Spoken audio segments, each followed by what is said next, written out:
SABC Board Chairperson Bongumusa Makhathini has revealed that the board is divided over retrenchments at the public broadcaster. However, he says even though not everybody agrees, there has been consensus around the retrenchment process. Now, as it stands, the first batch of letters of redundancy have been issued to staff. These were met with anger and frustration by many staff members. I spoke to him a little while ago. This is what he had to say. Firstly, sir, good evening, and thank you so much for your time and for speaking to us today. I know it's been a very difficult day for the SABC, and yourselves as the board have been involved in different types of meetings. Perhaps just to center it with the meeting that took place last night in the SABC newsroom. When you saw the clips of the appeals being made by the reporters, by staff, what did you feel? It is an emotional and a painful process that we've embarked on. And certainly we appreciate the anxiety and the level of frustration and the pain our employees are going through. And we appreciate the role that they've played to get SABC to be #1 in the 24-hour news space. And we had really requested also management that as we embark on this process, we must find ways to minimize the impact. And you will see from the numbers, we moved from 600 to 400, and even in that 400, you may find that some of the people may qualify for other vacancies that we have and will be absorbed there. So it's being done with full appreciation of the pain and the damage it can make to individuals and our employees. That's not the sense that one gets when you listen to the sentiment that was expressed. Workers are saying there wasn't a proper consultation process that was followed, and they basically have been on the back end of this process. And the unions also agree. In fact, they believe that's why there's been such great pushback from employees. You will understand that the Labour Relations Act gives clear guidelines in terms of how you go about embarking on these kind of processes. It says you do the consultation over a period of 60 days and you must have 4 meetings. What has SABC done? We've done this over a period of 120 days. We've had 16 meetings. And even after that, management allowed the unions to submit further input. So the truth of the matter is there's been thorough and fair consultation that has happened. And of course, as a board, we've given a mandate to management, and we trust that management will then engage as they have reported to us that they have done that level of engagement. You would have seen how tense and how robust that meeting was yesterday. And it ended up with the GE of News, Patricia Makhathini, saying that she is not going to be handing out redundancy letters any longer. Does the board support that decision? Board decisions and board resolutions cannot be changed outside of a board meeting. It cannot be allowed. So we've given a mandate to the executive team, and they have to implement. If there is a change, the change must happen in a properly constituted board meeting, because these resolutions that I'm citing, the one on the 30th of October, which gave the mandate to management to implement the retrenchment, was taken in a proper board meeting by a majority of the board members, which then becomes a board decision. It's interesting because one of your board members has said this afternoon, today in fact, that's Mamudu Bumoshala, that there is no consensus, there is no unanimity within the board structure over whether these retrenchments should go ahead. In fact, she said the board was split on this decision. To be honest, it is highly unfortunate that our Deputy Chair has decided to take it upon herself to break from the collective and go out and undermine board resolutions and board decisions. And you will know, both in private sector and public sector, board, whenever they're deliberating and making decisions, there will be disagreement, there will be differences, but it does not permit those that disagree with the majority decision or with the resolution to go out in public and attack the board resolution. That cannot be allowed, and it will actually make the board become dysfunctional. In fact, When you look at what is happening at the Zondo Commission, we're learning about boards' resolutions that were interfered with, and as a result, compromise boards and cause havoc. So as it stands, what exactly are you saying?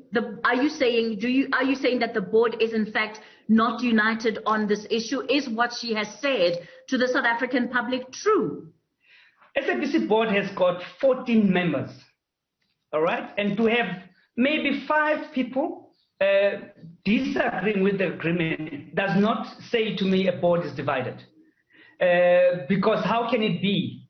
And it is impossible to expect that we'll always agree in every decision.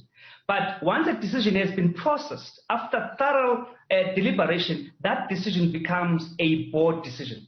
And you don't just willy-nilly change a decision outside of a board. It will have to be presented with new facts, new information, for us to then learn that maybe there's new set of information that requires us to rethink about our decision. But at this stage, sure, we don't have such. The new facts, of course, are that last night you had a situation where workers in the newsroom were threatening a complete blackout. In fact, they said they would no longer be broadcasting if this is the approach that the SABC is going to take to this matter.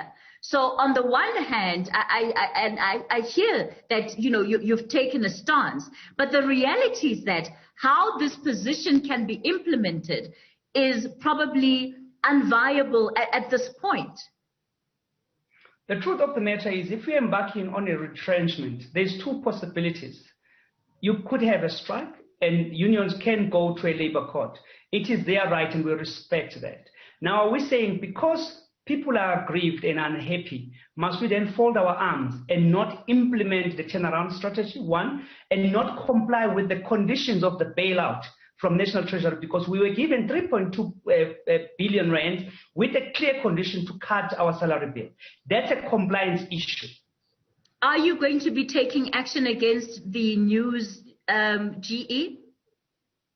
It is an operational matter. As a board, we will not get involved in it, but I expect the executive team to have a discussion and to look at the matter and maybe report back to the board. But it is not for a board to decide what must happen with GE News. Would you expect that there be action taken against her?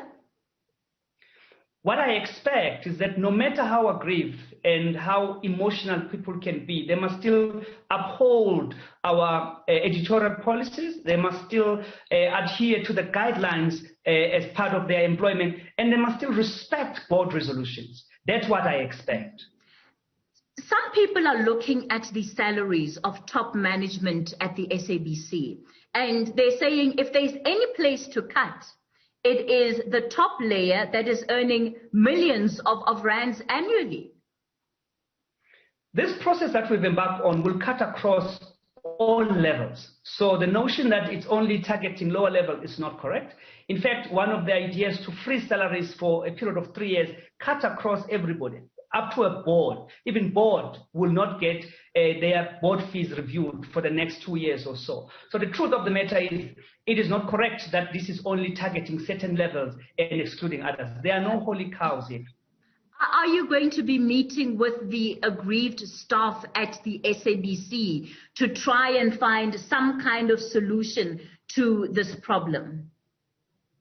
As I indicated, that board decisions and resolutions are taken by a collective. As a board, we must have a meeting, one, to consider what the discussions we had with the minister yesterday, and also to look at everything that is happening. But as a board, we should also make sure that we don't blur the lines in terms of responsibility. There are those issues that are operational in nature that management must deal with. There are those issues that board must deal with. So for us to be able to hold them accountable, we must also trust them and give them space to do their work. But do you think that this whole process could have been handled differently? Because from the outside looking in, it certainly does appear to be a mess right now. And one certainly doesn't get the sense that there is consensus around what must happen from here going forward. When you're dealing with tricky situations like retrenchments, as a country, we have guiding principles like the Labour Relations Act.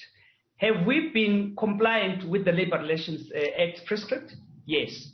If we're not, certainly unions will go to court and it will be proven. And they are going to court. And they are going to court. We've had the matter of Palesa Chubisi that has ended up in court. She's been reinstated. You have the unions, Bamau, going to court in the next week or so over processes that they say were not followed. And in fact, they believe the SABC was just engaging as a tick box exercise and was not really invested in finding alternative solutions.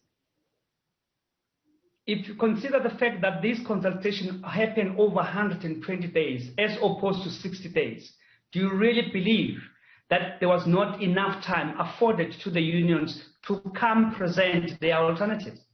The because issue, I think... After that period, go ahead, sir, go ahead. Even after that period, unions were still allowed to make submissions, specifically Bemau. They were still allowed to make submissions. And we're still open to engagement because with the resolution taken, there was a condition that we must minimize the impact as much as possible. And when we get ideas that can minimize the impact, we must consider those. And this is exactly what I've said. We started on 600, we moved to 400, and we might end up less than 400 because we are getting ideas and input that can minimize the impact on our people because we understand it is not an easy process. Sure. So what happens when there's a blackout at the SABC as a result of all of these processes that are underway right now? What happens if we do nothing and the whole SABC collapse? No, we must balance how... I hear that point, but the reality is that the collapse of the SABC is perhaps something that would happen on the short to long term and not really a situation where if one switches on their TV tomorrow, there is literally nothing on the screen. As a board, we've mandated the executive team and we expect them to put contingency plans in place and to make sure that we can be able to still deliver on our mandate.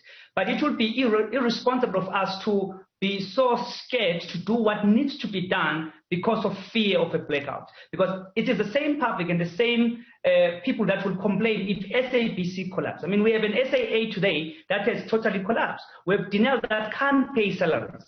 So how about we implement the turnaround, we comply with the conditions of the bailout and do our best to save the SABC and to get SABC on safe ground from a financial stability point of view. Let me thank you so much for your time today. I truly appreciate it.